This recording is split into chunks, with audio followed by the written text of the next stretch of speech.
Assalamualaikum.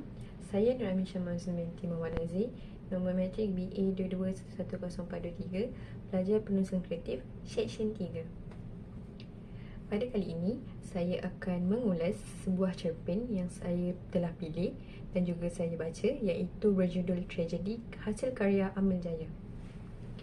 Cerpen ini diterbitkan oleh Dewan Bahasa dan Pustaka pada tahun 2001. Cerpen tragedi yang saya pilih untuk dibuat ulasan ini kerana cerpen ini mempunyai keistimewaan yang bakal saya kongsikan kepada semua. Saya akan menceritakan sinopsis cerpen ini. Sinopsis cerpen ini mengisahkan Pak Ismawan yang menghadapi kematian anaknya, iaitu Iswan. Iswan ini merupakan seorang anak yang baik, sopan, berbudi, berdisiplin, berhemah tinggi dan juga ikhlas. Iswan ni juga seorang pemain badminton yang handal dan juga merupakan kawan kepada Ainawati. Malang tak berbau, begitulah nasib yang menimpa ke atas Iswan. Apabila kereta yang melanggarnya memecut pergi, pembaca tentu tidak dapat menyangka bahawa kawan baiknya sendiri yang melanggar Iswan. Kesedihan dan kepiluan Pak Ismawan tidak menghalangnya untuk menerima jemputan ikmal daripada Majlis Keselamatan Jalan Raya untuk menyampaikan ucapan sempena kempen keselamatan jalan raya. Cerpen ini juga membawa tema ketabahan, di mana Pak Ismawan tabah menghadapi takdir kematian anaknya, iaitu Iswan. Walaupun Pak Ismawan ni berasa sedih, namun dia tabah meneruskan kehidupannya dan dia tidak pernah menyimpan dendam terhadap orang yang melanggar anaknya, iaitu kawan kepada Iswan sendiri. Sikap pemaaf Pak Ismawan ni tentu bukanlah semua ibu bapa dapat melakukannya. Dan cerpen ini juga sesuai dijadikan tatapan untuk pembaca, tidak kira muda ataupun tua. Persoalan yang timbul selepas membaca cerpen ini adalah persoalan kasih sayang, iaitu seorang ayah terhadap anaknya sendiri. Misalnya Pak Ismawan ni terlalu menyayangi anaknya, iaitu Iswan, bagai menatang minyak yang penuh. Dia berasa sungguh sedih dengan kematian anaknya sendiri, iaitu Iswan. Seterusnya, persoalan keinsafan. Seseorang yang telah melakukan kesalahan juga termuat dalam cerpen ini. Misalnya George Bulang insaf kerana dia memandu dalam keadaan mabuk dan menyebabkan dia terlanggar Iswan sendiri, iaitu rakan dia sendiri. Dia menerima hukuman mahkamah dengan rela dan meminta maaf daripada Pak Ismawan. Sekiranya sikap George Bulang yang berani mengaku kesalahan diteladani oleh masyarakat, sudah tentu masalah sosial tidak akan berleluasa. Okay. Terusnya, keistimewaan yang terdapat dalam cerpen ini ialah plot cerpen ini disampaikan secara kronologi atau secara tersusun. Permulaan cerpen yang mengisahkan tentang Pak Ismawan yang dikunjungi oleh rakan Iswan, iaitu Ainawati, iaitu rakan baik Iswan. Ainawati ni meminta kebenaran daripada Pak Ismawan untuk menyimpan raket badminton Iswan sebagai kenang-kenangan. Setelah Ainawati ni pergi, Pak Ismawan terkenang kemalangan jalan raya yang menyebabkan kematian anaknya sendiri, iaitu Iswan.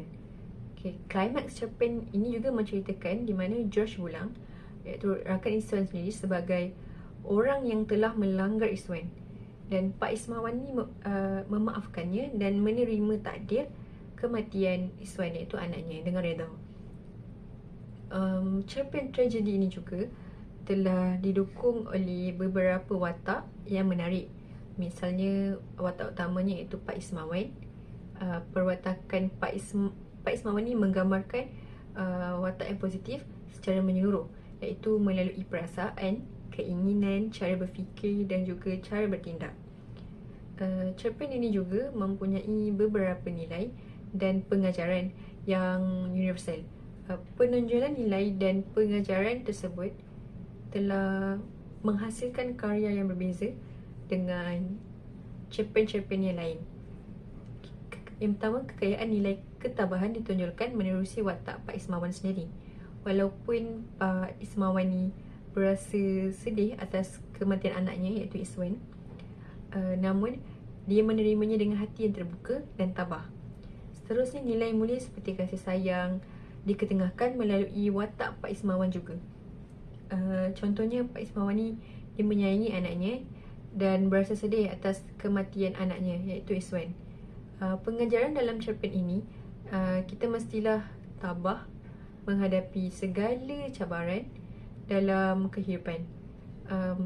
Pak Ismawan juga tabah menghadapi takdir kematian anaknya iaitu Iswan. Pengajaran lain juga ialah kita hendaklah memaafkan orang lain yang melakukan kesalahan dan tidak menyimpan perasaan dendam. Pak Ismawan ni memaafkan George Bulang tu walaupun dia telah melanggar anaknya. Okay. Kekurangan yang terdapat dalam cerpen inilah jalan cerita yang terlalu ringkas dan terhad untuk dibaca, menyebabkan saya sendiri sebagai pembaca tidak dapat menganalisis masalah atau cerita selanjutnya yang akan berlaku. Selain itu, kurang penggunaan kosakata atau ayat yang berunsurkan sastra serta jalan cerita yang terdapat dalam cerpen tersebut tidak terlalu detail dan agak membosankan. So, hal ini membuatkan saya sendiri atau pembaca tertunggu-tunggu untuk mengetahui dengan lebih lanjut lagi kisah yang akan berlaku di dalam cerpen tersebut. Akhir sekali, pelajaran yang saya dapat daripada cerpen ini adalah cerpen ini memberi manfaat kepada pembaca kerana dia mempunyai nilai ketabahan yang terpapar dalam setiap jalan cerita, dapat dijadikan sebagai teladan untuk segenap lapisan masyarakat. Nilai sedia memaafkan kesalahan orang lain juga sangat baik dan mampu dijadikan teladan dalam kalangan remaja. Isu kemalangan yang diketengahkan dalam cerpen ini menggambarkan fenomena yang acap kali berlaku dalam kehidupan kita di persekitaran sekeliling kita lah. Dengan adanya suatu karya ini, ibu bapa dan para remaja sedar akan keperitan ibu bapa yang menghadapi kehilangan anak yang dikasihinya. Selain itu, cerpen ini juga menyamakan pemikiran kritis dan kreatif serta merangsang pembentukan peribadi remaja yang mulia. Cerpen ini juga turut ditunjangi penguasaan bahasa yang indah dan berkesan. Oleh itu, cerpen tragedi karya Amil Jaya wajar dibaca oleh semua pihak dan boleh juga diambil iktibar dari kisah tersebut. Sekian sahaja daripada saya. Terima kasih.